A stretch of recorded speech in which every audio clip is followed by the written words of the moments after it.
been practicing for about 6 weeks now inside, so this time of year, there's always getting the itch to get outside and seeing the golf balls fly more than 10 or 15 yards. So we've got a pretty good spring break trip planned out where we'll be down in Myrtle Beach in North Carolina, and then playing a 2-day tournament in Williamsburg on the way back. So we're looking forward to getting outside, and then once we get back up here in Pennsylvania, we've got a pretty full schedule for the rest of the way to take us to Max. So, we've got 6 girls on the team for this spring. They're all pretty committed. It's a pretty close-knit group. It's a fun group to coach. So we're looking to figure out who those top 5 are going to be as we head towards Max at the end of April. We had a pretty good fall season. I think we took a lot out of the tournaments, especially for some of our younger players. With everything over the last few years with COVID, we didn't really get to play many 2-day events last year, so I think that was big. We went up to NYU, which is one of the biggest tournaments that we've played in. We saw 4 of the top 30 teams in the country, so for a lot of our girls, just to get that experience playing against competition on that level was important. And I think, just being able to sit down with them at the end of October and really focusing in on 1 or 2 things that we've been working on over the last month and a half in the winter has been important, and hopefully we'll see some of those results in a few weeks when we get outside. We were fortunate to get Michaela Uruguay back for an additional year as a grad student, so she's really been one of our leaders for the past 3 or 4 years. She was our top scorer in the fall. She just missed out on all conference honors last year by, I believe, 2 shots. So, that's been her goal since we got back in the fall. And, after her in the lineup, we have Joyce Jung, who's a junior playing number 2. And, she's got a ton of untapped potential. We do a lot of work with short game and putting with her.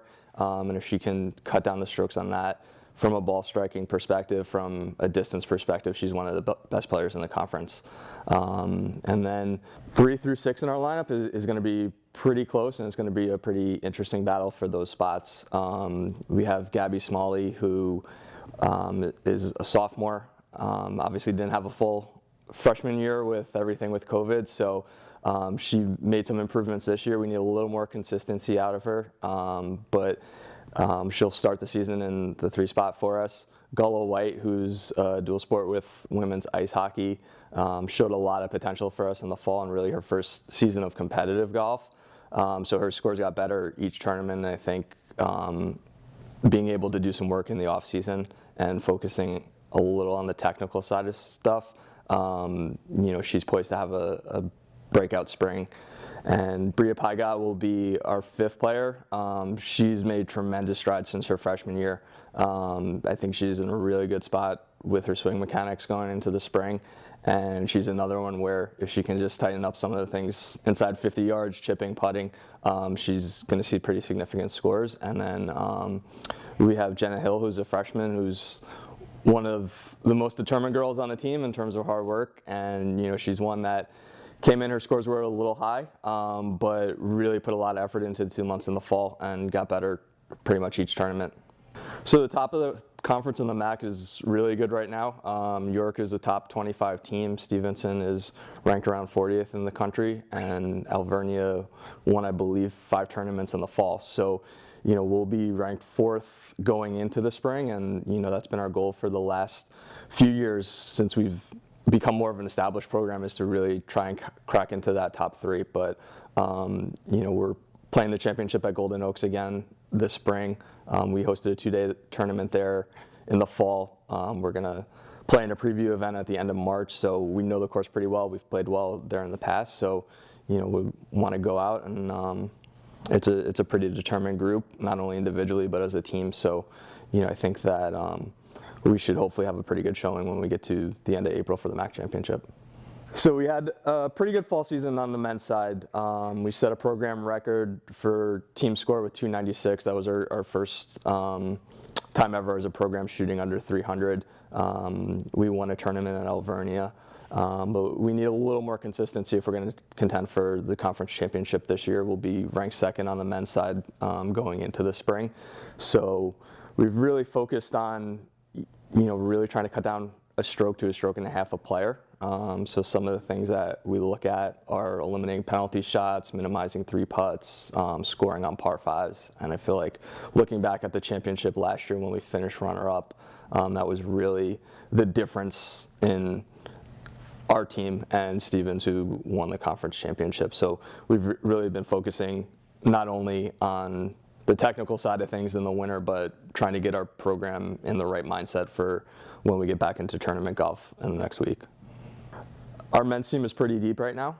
We have 8 different players that shot 76 or below in a tournament during the fall season. So, I think we're going to see some shuffling in the lineup. I think it's going to be a pretty good battle to figure out who those top 5 spots are. We've got a really good tournament schedule lined up for this spring.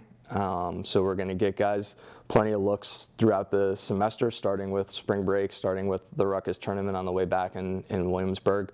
We're going to have an A team and a B team in that, so everyone's going to have an opportunity to post 2 tournament rounds. And then as we get into April, we're going to have to sort it down. But we had Ryan O'Neill and Sean McNerney were our top 2 scorers in the fall, and they were pretty consistent throughout. I don't think either of them shot around above 80. We had Sean Mcguire was our 3rd leading scorer. He was a freshman, had a little bit of a rough start to the semester, but then came out at Golden Oaks and shot around even par in his 2nd collegiate event. So he's got a lot of potential to go low. 4, 5, and 6 is a pretty close battle right now between Chris D'Alessandro, Arturo Hernandez, and Fletcher Bolda. Chris has been our best scorer for the last 3 years. It was student teaching, so had his mind a little on the academic side in the fall semester with that. So we're looking for him to get back to where he was. Arturo struggled for the first half of the fall semester. I don't think qualified for our first 3 events, and then he went out and won the individual title at Alvernia. So he's got a lot of potential there. And Fletch is one of our dual sports with ice hockey, so had a little bit of a bad break with an injury in the fall towards the end of the season, but he's got as much potential as anyone on the roster. And then after those guys, Brooks Hoffman had a runner-up finish at Muhlenberg. Parker Watson came out with a 76 in the last tournament of the fall. So, we've got a lot of depth there, and it's really just going to be who's able to go out and shoot low numbers this spring. Our goal on the men's side is to win a conference championship. We finished runner-up last year. Stevens is still in front of us after the fall semester. I think they went 3-0 against us head-to-head, but we've been pretty close to them. And, I think our guys know what they have to do. I think that we have the talent in the room. It's more on the mental side of things, and I think one of the toughest things sometimes for college golfers is they essentially play an individual sport, but we play it in a team format on a college level. So just having an understanding of how their individual shots and actions affect the team as a whole, and the really good teams and teams that are winning championships have that mentality. So that's going to be something that I really lock in with the guys, and making sure that they're eliminating those mental errors and, controlling their emotions while they're on the course, and understanding that even if they're not having a best round, they need to do everything possible to contribute towards the team score.